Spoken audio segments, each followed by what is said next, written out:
sebagai putih mempunyai kekuatan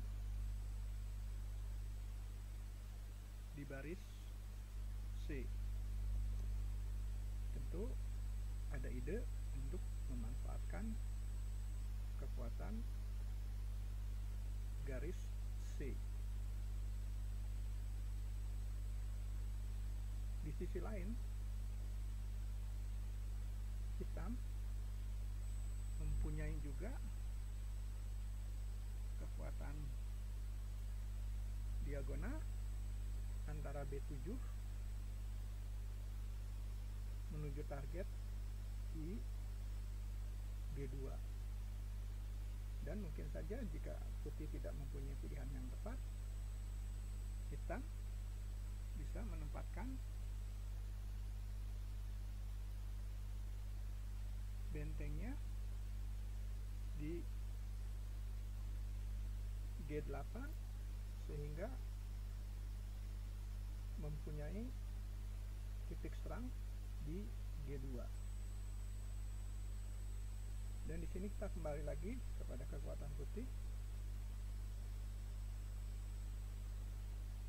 Putih mempunyai kesempatan untuk bisa menguasai baris 7. Dan tentunya ketika ada kekuatan di baris 7, putih tidak kesulitan untuk meraih posisi bagus. Mari kita ikuti langkah-langkahnya.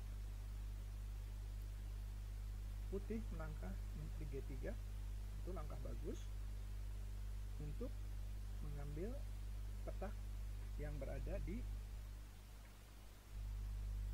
G7 dan akan menggabungkan kekuatannya dengan posisi benteng menuju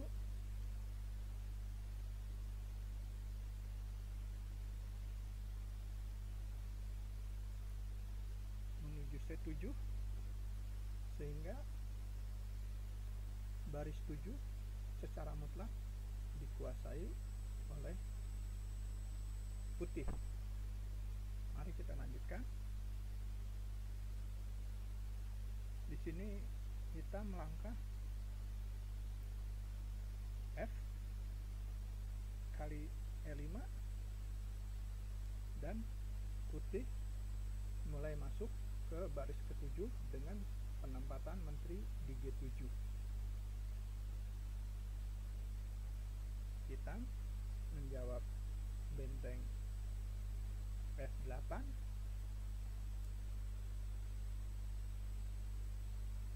dan putih melangkah benteng C7 sehingga kekuatan putih mutlak di baris 7. Dalam partai hitam melangkah menteri kali C7 dan putih melanjutkan menteri makan C7. Di sini hitam menyerah. Jadi kita kembali dulu pada posisi setelah benteng berada di C7. Seandainya di sini hitam melangkah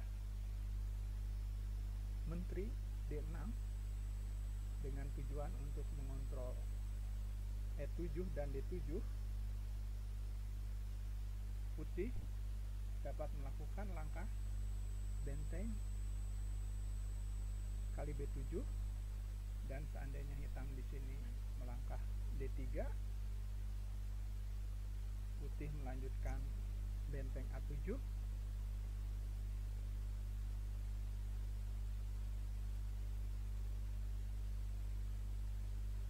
dengan ancaman mat di baris A8.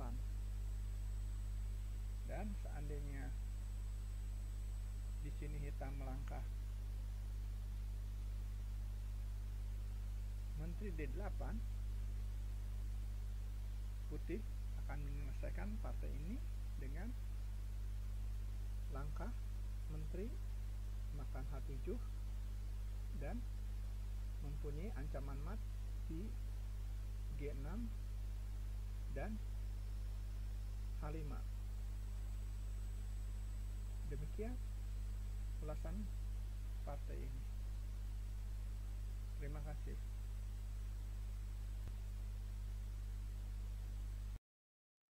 Dalam posisi diagram kedua yang telah saya tampilkan, di sini Botvinnik menggunakan buah putih dan lawannya hitam adalah Vera Menchik, yang juga adalah mantan juara dunia. Dalam partai ini, kita diperlihatkan bagaimana hebatnya daya dobrak Botvinnik dengan memanfaatkan pengetahuan tematis yang ada dalam catur. Mari kita ikuti langkah-langkahnya. Botvinnik melangkah F5 dan hitam menjawab gajah D5. Ini dalam partai sesungguhnya. Kita mundur satu langkah. Seandainya dalam posisi ini hitam melangkah E kali F5, maka putih akan melanjutkan serangannya dengan mendorong pion E6.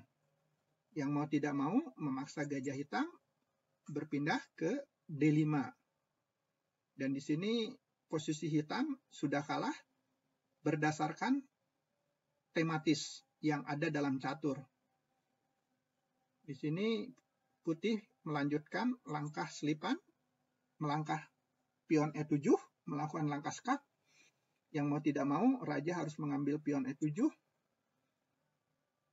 Dan putih melakukan jawaban kuda makan F5 sekaligus melakukan langkah skak yang mau tidak mau memaksa raja hitam untuk berpindah ke E6. Jadi di sini kita perhatikan tema pin daripada gajah putih yang berada di B3. Di sini Botvinnik melakukan langkah bagus dengan benteng makan D5, hitam benteng makan D5, kuda E3, tetap melakukan penekanan sesuai dengan prinsip pin, hitam menjawab kuda F6, putih kuda makan D5, hitam kuda makan D5, dan di sini putih menyelesaikan posisi ini dengan langkah tempo, yaitu benteng E1, yang mau tidak mau memaksa hitam untuk pindah ke garis D, yaitu berpindah ke D6, sehingga putih melakukan pin tambahan dengan memindahkan benteng ke D1. Jadi kita kembali ke partai yang sebenarnya. Dalam posisi ini, putih melangkah F kali E6, hitam memakan gajah B3. Lagi-lagi di sini putih menyelesaikan bentuk ini secara tematis dengan menggunakan langkah selipan, yaitu E6, E7, melakukan langkah skak. Dalam posisi ini, hitam menyerah. Sungguh luar biasa ketika Botvinnik meraih kemenangan sesuai dengan sistematis, yaitu menggunakan tema-tema yang berada dalam permainan catur. Oke, untuk selanjutnya kita akan melihat posisi diagram yang ketiga. Dalam diagram terakhir, di sini sengaja saya memilih di mana posisi Botvinnik dalam keadaan tertekan. Namun Botvinnik bisa begitu cepat membalikan keadaan. Namun sayang, akhirnya partai berakhir draw. Di sini Botvinnik memegang buah putih dan lawannya Mikhail Resetsky dari Amerika memegang buah hitam. Kita kembali ke papan catur. Kita perhatikan benteng hitam yang berada di E8 mengancam menteri yang berada di E4 dan bahkan secara tidak langsung mengancam juga benteng yang berada di E1.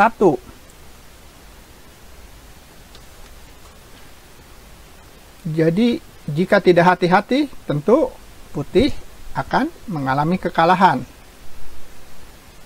Sisi kelemahan hitam dalam posisi ini adalah baris bawah yang mungkin dapat dijadikan tekanan. Selain itu, menteri yang berada di B8 tidak mempunyai ruang yang bagus, artinya hanya menempati baris 8 dan baris 7 saja. Mari kita ikuti langkah-langkahnya. Langkah pertama Botvinnik di sini adalah benteng E ke D1. Sungguh langkah yang luar biasa dan di luar perhitungan. Botvinnik memberikan menterinya yang berada di E4. Hitam melangkah, benteng makan E4, putih melanjutkan, gajah makan E4. Dalam partai, Resetsky bermain menteri F8. Kita mundur satu langkah. Seandainya di sini hitam melangkah gajah D5, maka putih akan menyelesaikan partai ini dengan langkah gajah makan D5, C makan D5, benteng makan D5, raja F7, dan benteng D8. Putih menang. Kita kembali ke partai.